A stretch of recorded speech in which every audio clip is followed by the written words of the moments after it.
কারণ এইটা নিয়ে কত মানুষ মরবে তা ঠিক নেই। একটা কাজ করো, যেহেতু কে হত্যা করেছে আমরা কেহ জানি না, কোনো পেপারস নেই আমাদের কাছে, কোনো ডকুমেন্ট নেই, আমরা কেহ জানি না, সুতরাং একে অপরের কাছে এরকম দোষারোপ না করে তোমরা সবাই থামো, আমরা একটা কাজ করি। সেটি হলো এই বর্তমান যুগের, বর্তমান জামানার শ্রেষ্ঠ যে পয়গাম্বার, সুবহানাল্লাহ বলেন, এই যুগের সবচেয়ে যিনি পয়গাম্বার, আল্লাহর প্রেরিত একজন রাসূল, একজন নবী, আমরা এর দায়ভার সেই নবী হযরত মূসা আলাইহিস সালামের কাছে দায়িত্ব দেই। সুবহানাল্লাহ। মূসা আলাইহিস সালাম একজন আল্লাহর পয়গম্বর, একজন নবী।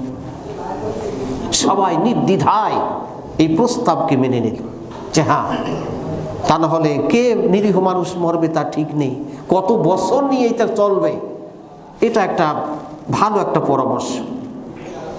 অবশেষে গ্রামের কিছু মোড়ল মাতুব্বরকে নিয়ে একটা কমিটি গঠন করা হলো যে আমাদের গ্রামের পক্ষ থেকে 2000-3000 লোক আছি আমরা, সব গোত্র সব বংশের পক্ষ থেকে, কি বলেন বিশ্বাস, কি বলেন মণ্ডল, কি বলেন ওই কি শিয়েল বংশ, আর কি বলেন মালতি বংশ, সব বংশের পক্ষ থেকে এই কমিটি গঠন করা হলো। আপনারা এই 3জন 4জন বা 10 জন মিলে হযরত মূসা আলাইহিস সালামের কাছে গিয়ে এর দায়ভার দিয়ে দেন। তিনি বলে দিন, একজন পয়গম্বর, একজন নবী, তিনি বলবেন যে আসলে এর হত্যাকারী কে। খুব ভালো করে বুঝবেন, এই কি বলে শানে নজুলটা যদি আপনারা ভালো করে বুঝতে পারেন, সূরা বাকারার অনেকটাই আয়াতের ব্যাখ্যা আপনার বুঝতে খুব সহজ হবে। মূসা আলাইহিস সালামের কাছে যথাসময় এসে এই প্রস্তাবটি দিল যে হে নবী, সমাজে তো এরকম জ্ঞানজামের সূত্রপাত, এখন দায়ভার আপনার কাছে দিয়েছি, আপনি তো নবী, আপনি একজন পয়গম্বর, আপনি একটু বলেন যে আসলে এই বৃদ্ধ লোকটির হত্যাকারীকে, কে তাকে হত্যা করেছে।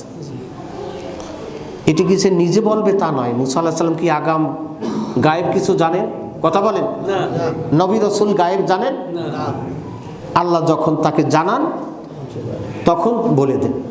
তাদের উদ্দেশ্য হচ্ছে, প্রতিদিন তো তুর পাহাড়ে আপনি যান, আল্লাহর সাথে দেখা করেন, কথা বলেন, আপনি আল্লাহর কাছ থেকে শুনে আল্লাহ বলে দিবেন যে কে হত্যাকারী। আপনি সে আমাদেরকে বললে আমরা উপযুক্ত বিচার নিশ্চিত করব, তার সমাজে তো থাকতে দেবই না, তার দৃষ্টান্তমূলক শাস্তি আমরা দেব, কারণ তার নিরীহ নিরপরাধ মানুষকে হত্যা করেছে। মূসা আলাইহিস সালাম যথাসময় তুর পাহাড়ের নির্ধারিত জায়গায় যে আল্লাহর কাছে প্রশ্ন করলেন, আল্লাহ, বনী ইসরাইলের কয়েকটি সম্প্রদায় থেকে আমার কাছে এই প্রস্তাব দিয়েছে, আল্লাহ আপনি বলে দেন এই বৃদ্ধ লোকটির হত্যাকারীকে।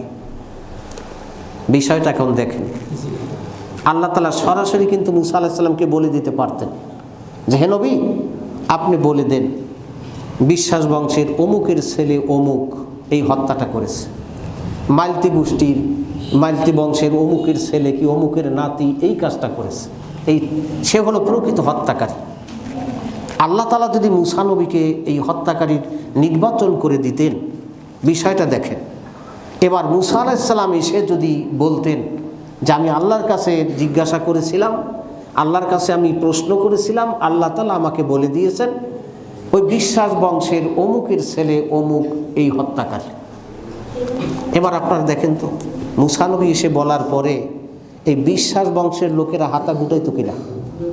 কথা বলেন, হাতা গুটাইতো কিনা? কারণ ওই হত্যাকারীকে বাঁচানোর জন্য সাথে সাথে মূসা নবীর বিরুদ্ধে তারা চলে যেত, তারা হাতা গুটাইতো আর বলতো যে আপনি নবী হতে পারেন, ঠিক আছে, আপনার কাছে কি ডকুমেন্ট আছে, আপনার কাছে কি প্রমাণ আছে, আমার ছেলে আমার ভাতিজা আমার ভাই এই হত্যাকারী, আপনার কাছে কি প্রমাণ আছে, আমার ছেলেকে আমার ভাইকে ফাঁসানোর জন্য মিথ্যা অপবাদ দিচ্ছেন, আমি মানি না, আমরা মানি না আপনার কথা। কথা বলে বলতো না এরকম? সমাজে আরেক অশান্তি বাড়ে, এটাকে কেন্দ্র করে সমাজে আরো কিন্তু বিভাজন তৈরি হতো। আল্লাহ রাব্বুল আলামিন তো জানেন যে আমি যদি মূসা নবীকে প্রকৃত হত্যাকারীকে বলে দেই, সমাজে আরেক অশান্তি বাঁধবে।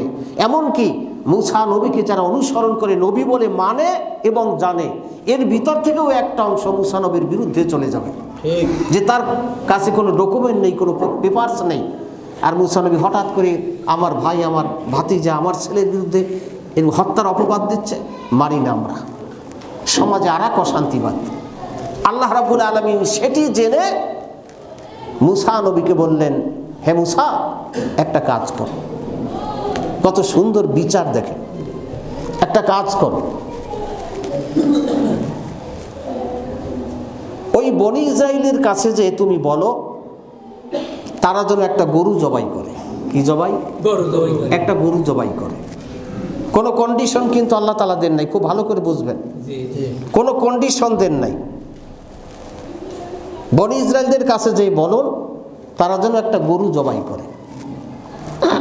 আর লাশ কিন্তু এখনো পোড়ানো হয়নি, মাটিও হয়নি, উপরেই আছে। আমাদের সমাজে যেতে হয়, একটা লোক মারা গেছে, পয়সে যাচ্ছে, লাশ নিয়ে চলে মিছিল 1 সপ্তাহ। কথা বলেন না কেন? আমাদের দলের ও বলছে আমাদের দলের অমুক মাইরিছে, অমুক দল মাইরিছে, কিন্তু কিছুই জানে না। ওই লাশ নিয়ে চলে আর রাজনীতি।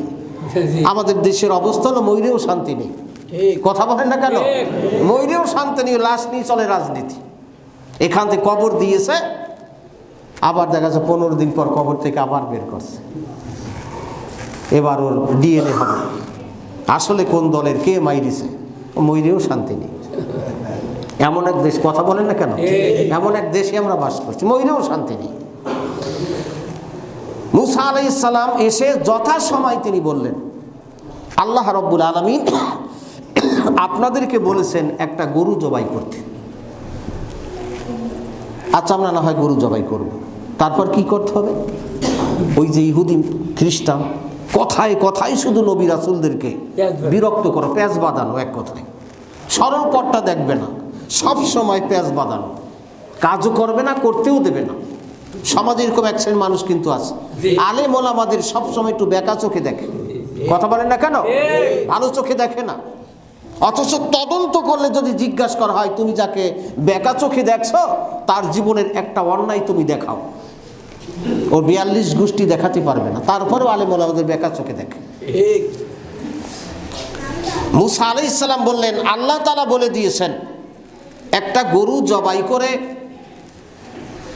জবাইকৃত গরুর রক্ত মতান্তরে কোনো একটা অংশ, একটু গোস্ত মৃত ব্যক্তির গায়ে স্পর্শ করলে, শরীরে স্পর্শ করে দিলেই এই মৃত ব্যক্তিটি তাৎক্ষণিকভাবে জীবিত হবে। সুবহানাল্লাহ বলবেন না? তাৎক্ষণিকভাবে সে জীবিত হয়ে উঠে বসবে। বসে আসলে তাকে কে খুন করেছে খুনির নামটা বলবে, বলে আবার সে মৃত্যু মুখে পতিত হবে। সুবহানাল্লাহি বিহামদি। এত সুন্দর একটা সিদ্ধান্ত আল্লাহ তাআলা দিলেন।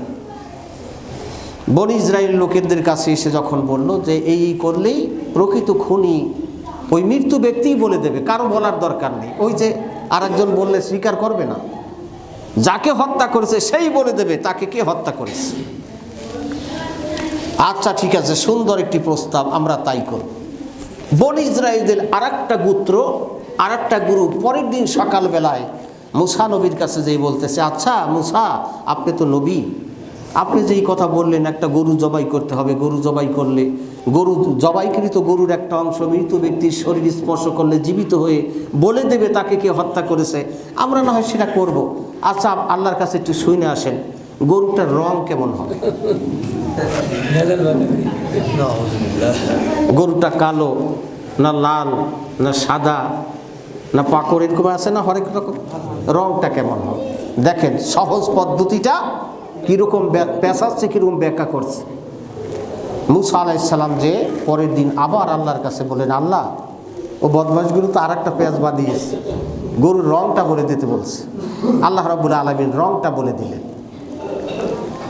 দুদিন পরে আবার যে আরেকটা গ্রুপ যে বলছে, হে মুসা, রং নয় আমরা নির্ণয় করলাম, গরুটার রং হবে লাল, কিন্তু আপনি আর একটু শুনে আসেন আল্লাহর কাছে, গরুর যদি শিং একটু ছোট থাকে অথবা শিং যদি একটার অর্ধেক থাকে সেটা হবে কিনা,